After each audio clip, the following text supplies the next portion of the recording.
नमस्कार। आज हम भारतीय संविधान के एक ऐसे हिस्से को समझने की कोशिश करेंगे जिसे अक्सर भारत की आत्मा कहा जाता है, और वो है राज्य के नीति निर्देशक तत्व।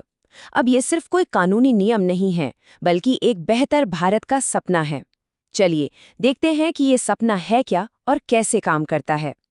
तो इसे समझने के लिए सोचिए कि संविधान में दो बड़ी बातें हैं। एक तरफ है हमारे मूल अधिकार, यानी फंडामेंटल राइट्स। ये वो चीजें हैं जो हमें बताते हैं कि एक नागरिक के तौर पर हमें क्या मिलेगा। और दूसरी तरफ है ये नीति निर्देशक तत्व। ये सरकार को रास्ता दिखाते हैं कि राज्य ये सब देगा कैसे। तो एक तरह से एक वादा है और दूसरा उस वादे को पूरा करने का रोड मैप। तो फिर सवाल ये उठता है कि इन निर्देशक तत्वों का असली मकसद क्या था। देखिए, जब हमारा संविधान बन रहा था तो बनाने वालों ने सिर्फ राजनीतिक आज़ादी का सपना नहीं देखा था। उनके दिमाग में एक बड़ा लक्ष्य था, एक कल्याणकारी राज्य, यानी एक वेलफेयर स्टेट बनाना। पर इसका असल में मतलब क्या होता है? इसका मतलब है एक ऐसा देश बनाना जहां सिर्फ वोट देने की ही आज़ादी ना हो, बल्कि हर एक इंसान को सामाजिक और आर्थिक न्याय भी मिले। मतलब एक ऐसा माहौल बने जहां हर व्यक्ति एक सम्मान की जिंदगी जी सके। बस यही इसका सीधा साधा मतलब है। तो ये जो संवैधानिक ब्लूप्रिंट है, ये आखिर है क्या? चलिए अब सीधे संविधान के पन्नों में चलते हैं, आर्टिकल 36 से 51 तक, और देखते हैं कि इसके जरूरी हिस्से क्या क्या हैं। सबसे पहला सवाल, भाई ये निर्देश दिए किसे गए हैं? तो आर्टिकल 36 साफ कहता है कि ये राज्य के लिए हैं। और यहाँ राज्य का मतलब सिर्फ केंद्र सरकार नहीं है। इसमें आपकी राज्य सरकार, आपकी नगर पालिका और यहाँ तक कि गांव की पंचायत भी शामिल है। मतलब सरकार का हर लेवल। लेकिन यहाँ एक बहुत बड़ा पेंच है, और वो ये कि अगर सरकार इन निर्देशों को नहीं मानती तो हम उसे कोर्ट में नहीं ले जा सकते। तो फिर इनका फायदा क्या है? क्या ये सिर्फ अच्छी अच्छी बातें हैं जो कागज पर लिख दी गई हैं? नहीं, बिल्कुल नहीं। इसका जवाब हमें मिलता है आर्टिकल 37 में। ये कहता है कि भले ही ये सिद्धांत कोर्ट में लागू नहीं करवाए जा सकते, लेकिन ये देश के शासन के लिए मौलिक हैं। मतलब ये एक तरह का नैतिक कंपास है, एक गाइड है जो हर सरकार को याद दिलाता है कि उसे किस दिशा में काम करना है। अब अगर हम इन सभी सिद्धांतों को देखें तो इन्हें मोटे तौर पर 3 हिस्सों में बांट सकते हैं, और ये तीनों हिस्से दिखाते हैं कि हमारे संविधान निर्माता कितनी अलग-अलग विचारधाराओं से प्रेरित थे। पहला हिस्सा है समाजवादी सिद्धांतों का। इनका मकसद है आर्थिक बराबरी लाना।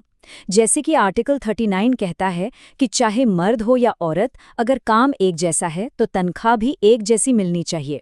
या फिर आर्टिकल 39A जो कहता है कि गरीबों को मुफ्त कानूनी मदद मिलनी चाहिए। ये सब इसी सोच का हिस्सा हैं। इसके बाद आते हैं गांधीवादी सिद्धांत।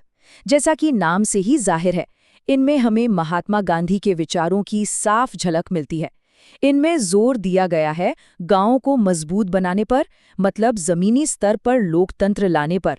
और पता है, आज जो हम पंचायती राज सिस्टम देखते हैं ना, उसकी नींव इसी आर्टिकल 40 में रखी गई थी। और फिर आता है तीसरा हिस्सा, उदार लोकतांत्रिक मूल्य। ये वो सिद्धांत हैं जो किसी भी आधुनिक देश की पहचान होते हैं, जैसे कि पर्यावरण की रक्षा करना, न्यायपालिका को कार्यपालिका से अलग और स्वतंत्र रखना ताकि न्याय निष्पक्ष हो सके, और दुनिया में शांति और सुरक्षा को बढ़ावा देना।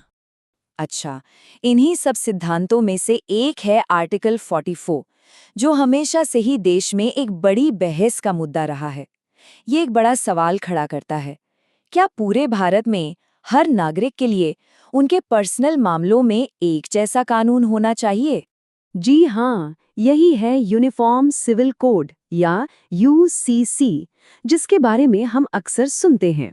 और ये हमारे संविधान के सबसे संवेदनशील और बहस वाले हिस्सों में से एक है। और यूसीसी जैसे मुद्दे ही हमें वापस उसी बड़े सवाल पर ले आते हैं, ये जो निर्देशक तत्व हैं और जो हमारे मूल अधिकार हैं, इनके बीच का रिश्ता क्या है? क्या एक दूसरे से ज्यादा बड़ा है, ज्यादा महत्वपूर्ण है? देखिए, इस पर हमारे सुप्रीम कोर्ट का नजरिया भी वक्त के साथ बदला है। शुरू में कोर्ट मानता था कि मूल अधिकार यानी फंडामेंटल राइट्स हमेशा ऊपर रहेंगे। लेकिन फिर धीरे धीरे कोर्ट ने दोनों के बीच एक बैलेंस, एक संतुलन बनाने की कोशिश की।